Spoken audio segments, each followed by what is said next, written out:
মুসা নবী একদিন আল্লাহর কাছে কয়, আল্লাহ ফেরাউন এত জ্বালান জ্বালায়, তুমি কি ফেরাউনকে গজব দিয়া ধ্বংস করতে পারো না?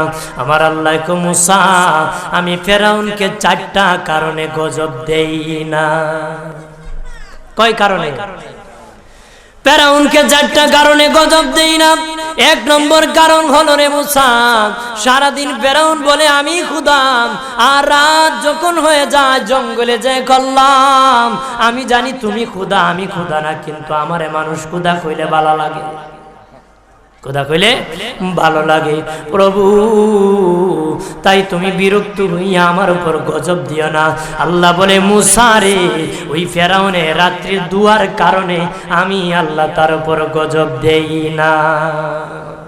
2 নম্বর কারণ হলো, আরে মুসা তোমার মুখে দাড়ি, ফেরাউনের মুখে দাড়ি, তোমার বরণের জুব্বা, ফেরাউনের বরণের জুব্বা, তোমার মাথায় পাগড়ি, ফেরাউনের মাথায় পাগড়ি। আমি যদি গজব দিই, জুব্বার বেজ্জতি হবে, পাগড়ির বেজ্জতি হবে, দাড়ির বেজ্জতি হবে। মুসা রে, ওই জুব্বার পাগড়ির ইজ্জত রক্ষার কারণে আমি আল্লাহ ফেরাউনকে গজব দেই না। 3 নম্বর কারণ হলো, আল্লাহ বলেন, মুসা রে মুসা, 3 নম্বর কারণ হলো, ফেরাউনের বাড়িতে একটা এতিমখানা আছে। প্রতিদিন দুপুর বেলায় এতিমরা ফেরাউনের বাড়িতে মেহমানদারি করে।